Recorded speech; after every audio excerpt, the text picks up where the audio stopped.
Hello. Hello, can you hear me? Yeah, I can hear you. Can you see me? I can. How are you today? I'm good. How are you? I'm good. It's a great day here. Where are you now? I'm in Evanston, Illinois right now. I go to Northwestern University, so I'm on my campus right now. Oh, right, okay. Yeah, I wanted to talk to you about that actually. Yeah, it's been ages since I've last seen you. When did I first meet you? I think it was in 2015 in Mumbai at one of the Advanced Bionic event. And then we met a few months after that in Lisbon, Portugal for the BA event. Yeah. Can't believe how much time has flown already. It's what, Yeah. like 6, 7 years already. Yeah. I wanted to. I know that we reconnected recently on social media, and I wanted to have a chat with you because um, I know I've been kept kind of like up to date with your journey and what's been happening, and I was wondering if you could just share a little bit with us. I mean, how old were you when you lost your hearing? Can you tell us a little bit about that? Yeah, sure. So I was born with a profound hearing loss, profound sensorineural hearing loss in both my ears. And I was in the year 1998, and I was born in India. At the time, it was not compulsory to have hearing tests when the child was born. So at the time, my hearing loss was not detected.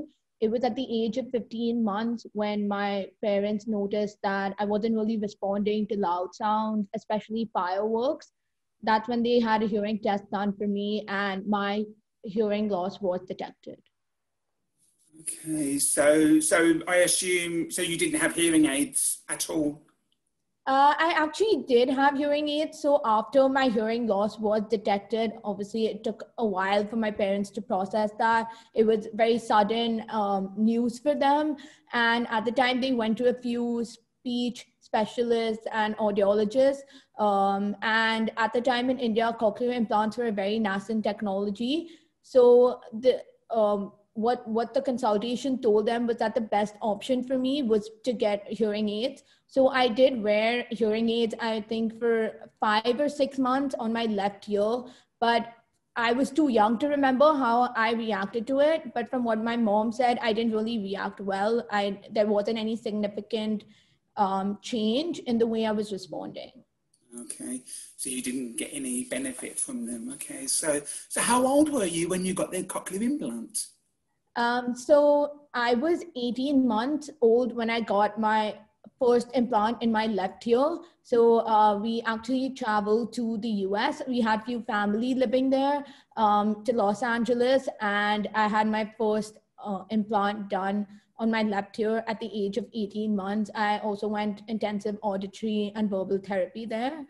And then my second implant, I think, was at the age when I was 9 years old. So that was in 2008. Okay. I didn't realise that you'd got your cochlear implants so young. I'd forgotten that part of your story. So do people ever ask about your cochlear implants? Like, what kind of conversations do you have with people? So I think that, yeah, definitely quite a few people have asked me about my cochlear implants. I think growing up in school, I wasn't very vocal about them. So I would try and brush away the conversation. Only if someone asked me directly, would I talk about my cochlear implants. But I think and then later on, I've become more confident. But I think mostly people have asked me when they're curious, like they see it on my head and they're just curious as to what it is, because it does not look like a hearing aid. It looks a little different from a hearing aid, but Mm. it's mostly conversations about them wanting to learn about cochlear implants and my hearing journey. So it's always a great conversation to have. And I love telling people, especially my friends, about my hearing journey. Yeah, so do I. I mean, that's what friends are for. I mean, it's lovely to tell them about what's coming and what's new, and because it's just constantly evolving, isn't it? Yeah. It's so what was it like for you at school? I mean, did you go to like a mainstream school? Yes, so I went to a K-12 school from the from lower KG, that's like lower kindergarten, to grade 12 with a mainstream international curriculum school in Mumbai, India. So it's mainstreamed all my schooling years.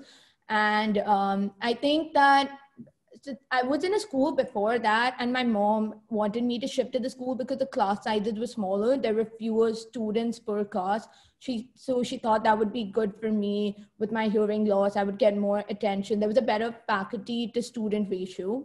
And I think growing up, there were a few challenges here and there because I wasn't as confident as a young child. And I think having to deal with a lot of noises and background noise initially was a little difficult for me. But when I look back, I think that being in that mainstream setup really prepared me for university and just really integrating into the mainstream setup or the hearing world. Absolutely, I agree. I mean, I had a similar experience and I can relate to your experience. So what was it like going from school to university? What was that like? I think it was a very interesting experience. It was a transformative experience for me. I think I was in the same school for 14 years. So definitely when it was coming, like when I was in high school, I was really excited for the next chapter, really excited to go to university. I think that definitely some things were so different because I went from a class size of 100 people to a class size of 2,000 people at my university. And so that was like just being in a setup with so many different people, so many different countries, so many different nationalities. That was very interesting. But I think one main change with that going from India to US, I did notice a little bit of the culture difference, just how open everything is over here, and also how accommodating they were about my hearing loss and how much they just wanted to help. So I just felt more comfortable in the university setup to be myself, and I developed more confidence. So I think that was like one of the more significant changes from my transition from high school to college. Yeah, and that's one of the things that I was going to ask you actually, because when you compare living with a cochlear implant in India, living with a cochlear implant in the US, are there any things that really stand out, any differences? I think that initially I thought there were big differences that like because the US culture is perceived to be more open and more accommodating, that it's different, it's significantly different to be a person with hearing loss in the US and India. But I think that every time I've gone home during my breaks, back to India, I've noticed that it's not been that different. I think that in India, people are becoming more open and accepting. There's a lot of more awareness about cochlear implants now. And it's great to see there's like a great hearing community that's been formed in India of people who wear hearing aids and cochlear implants. And I think the main difference has been that I have become more vocal and I've become more confident about my hearing loss from my time when I was in high school in India to my time when I became a college student in the US. So I think that it was more me and me becoming more accepting of my hearing loss and my experiences. That was the main difference between my experiences in India and the US. Yeah, that's really interesting because I remember when I visited you in Mumbai, you know, when I met you and your family, I actually had an experience where in Mumbai it was very hot and very humid. And I was just worried because I've got no hair. It's kind of like, it's, you know, you're used to that climate. So you've probably gone from a very humid climate to a less humid climate. So yeah, and definitely, I think the one difference is that, like, you know how for the cochlear implants, we have those drying boxes. I would use it on a daily basis at home. And over here, I use it like maybe once a month because it's so humid in Mumbai. And here there's barely any humidity. Are you talking about the dry box? Sorry? You're talking about the dry box? Yeah, the dry box. Yeah. No, it's, so what are you studying? So you're at Northwestern in Chicago, right? Yes. So what are you studying there?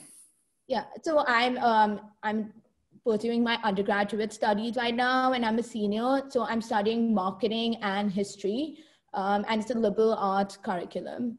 So I think that it's a little interesting combination, but I think that history has been a subject that I've been really interested in high school. I just really enjoyed learning about human stories that transcend time. And the history department at Northwestern has been great. And from a more professional focus, I really liked some of the marketing coursework that I took. So I decided to pursue that as well. Brilliant, absolutely brilliant. So I saw something on social media recently about a circle of women group. Can you tell me a bit about that? Sure. So Circle of Women is a student-run nonprofit. It has several chapters across the US and has college and high school chapters. And it was founded at Harvard University, I think a little over a decade ago. And the organization aims to improve young girls' access to secondary education in developing countries. And it has 4 components. It has a marketing committee, a fundraising committee, events, as well as projects. And all these committees work together with an organization at a grassroots level to help increase girls' access to education. So I was involved as a fundraising chair of the Northwestern chapter, and I've been working with them for a year and a half now. So it's been a really fulfilling experience for me at Northwestern. Wow, that's incredible. That's really inspiring. It's really inspiring. It's so you said about the US being very, very open, and you've got yourself involved with these groups. So have you found it difficult to make friends in the US, or are you quite happy there? I think that it was actually easier than I expected. I think I was a little worried when I was going to college for the first time about being so overwhelmed with so many people, so many, like just going from a class size of 100 to 2,000. That was something I was a little hesitant about, but it's honestly been easier than I expected. I think I had a pretty great experience of just finding people who I clicked with and just finding some friends for life. So I think that if I had to look at it on an entire experience as a whole, it's not been hard for me to find friends. It's brilliant. And that's all been made possible by the Cochlear implant as well, because it helps you to hear and to integrate like anybody else. And I mean, I mean, my journey started later than yours because I had hearing aids until the age of like 20. But if looking back, what would you tell yourself, the younger version of yourself? I mean, if you could have a conversation with the 3 or 4 year old you, what would you say? I think if I could have a conversation with a 3 or 4 year old version of me, or like even if I was in middle school or high school, the one thing I would tell myself is to be more accepting of who I am, be more accepting of my hearing loss, and just be more vocal about that. Because I definitely look back and I remember there was so many times when I would try to hide it. There were so many times when I was in a really noisy setup and I couldn't follow something, but I just didn't want to tell the other person because I thought I was being a bit of a hindrance to them by just asking, could you repeat that? Could you please tell me what you said? When honestly, with my time in college, I've come to realize that if you don't advocate for yourself, it's not going to help. And that's something that I would really like to stick that thought into my younger self. And that would have made my schooling a little easier, and it would just help me become more confident earlier on. So I think that's something I would just try to instill in my younger self. Yeah, absolutely, because I know that I was really bad at that when I was a kid. So yeah, I think I'd probably have a similar conversation if somebody asked me that question. So what would you, so that's about ourselves. So what would you say to parents who are now potentially thinking about a cochlear implant for their child? What would you say to them? So definitely I would first tell them to check all the parameters, whether their child's hearing loss makes them qualify for cochlear implant. Like that's something that they would definitely be checking with their audiologist and technician. But beyond that, I would tell them that I would highly recommend it, but I would also tell them to look at it as something that's ongoing. It's not a one-stop solution. I would tell them that the key thing that I can learn from my experience is the importance of early intervention. So if they are considering it for their child, it's important not to delay it, because I'm sure you can see from your experience, from my experience, the importance of getting it as soon as possible. So that's something I would stress on. And then the importance of therapy. I think it goes 50-50 with getting the implant and the ongoing continuous speech and language therapy that they need to keep pursuing with their child. And just to keep in mind that it is a journey that will continuously improve. It's just not one-stop solution. So that's, and definitely I would urge them to reach out to other people who have cochlear implants, other people who've been wearing cochlear implants and who have been successful with their cochlear implants, and just to learn from people who've had similar experiences, to just make them more aware of how they can approach that journey with their child. Absolutely. I think there's lots of brilliant advice in there, and you should know because you and your family have been through it. So yes, yes. Definitely. And I don't know if I told you this, but it was actually when we went to the US, my parents were still not sure about cochlear implants, but it was only after we met a family with a girl who was wearing, I think, the original Clarion processor of advanced bionics. Like when we met her and like saw her conversing, that's when it just gave my parents that push of confidence to go forward with my implants. How are your mum and dad? I remember them. How are they? They're good. They're doing good. Yeah, the lockdown and stuff very bad in India right now, but they're managing, making the most of it. Well, make sure you say hello from me, because I know that your mum has emailed me a couple of times over the years to let me know how you're getting on, which I really appreciate. I'll definitely say hi to them from your end. Yeah, good. Actually, so you haven't got much longer at university, have you? I haven't, sorry? You haven't got much longer at university. Oh, much longer? Yeah, I just have, I think, a month and a half to go. Wow. What are your plans? What are your plans after? So after I graduate, I will be in Chicago for a while. I'll be interning with Dyson as part of their marketing team as a digital marketing intern. So I'm really excited about that opportunity. Wow, that's amazing. That is absolutely amazing. Yeah, I'm really excited. I think it's a great company, very innovative, and I'm just looking forward to get some professional experience, some useful professional experience under my belt. I actually have a Dyson vacuum cleaner, so it's, yeah, but they're very good. They're very good. It's so it's yeah. I think we've covered quite a lot today. I mean, what advice would you? I mean, you spoke a little bit about the advice that you'd give to yourself, and also what parents might want to consider. But what advice would you give to young people in general about their hearing loss now? Is there anything that you would like to say? Yeah, I think that the young people with hearing loss, definitely just to not lose hope.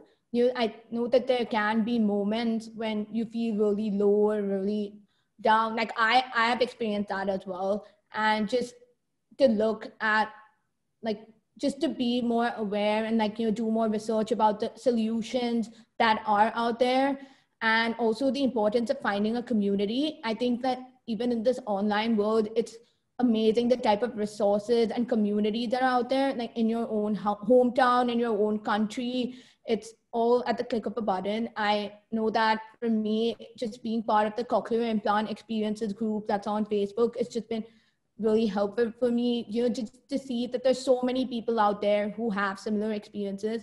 And yeah, definitely just if there are certain things that you want to improve on, or if you want to advocate on, you can reach out to other people, you can find sorts of support, and you're not the only one going through this alone, just to give that sense of solidarity to them. Yeah, we're not alone, basically. Yeah, it's yeah. Well, is there anything else you'd like to say? Is there anything you'd like to share?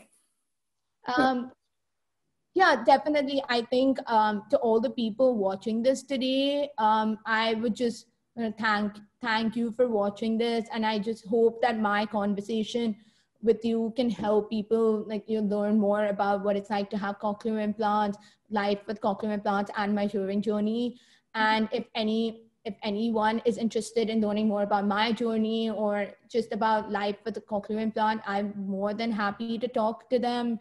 I love meeting new people, and yeah, I just want to be a source of support for anyone who might be considering a cochlear implant or who's already wearing cochlear implants. So yeah, I just want to do my part in spreading awareness about hearing loss. I think that, yeah, that's what I would like to say to people who might be watching this. Absolutely, me too, me too. So yeah, it's no, honestly, thank you very much for your time today. It's good to catch up with you, and I wish you all the luck with your studies and at your placement as well. Okay. Thank you so much. I just want to say a very special thank you to Jessica. After our call, she offered to share her contact information to anybody who is interested.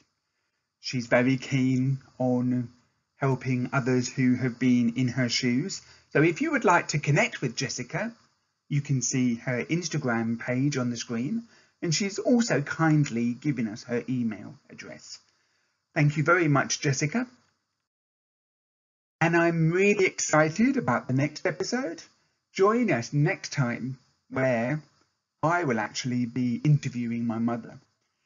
And I'm very excited to have my mother as part of this CI20 series. She will be sharing with us some of the challenges, let's say, that she experienced in the late 70s, early 80s, in order to get myself, her only son, diagnosed and fitted with hearing aids. So join us next time. Bye for now.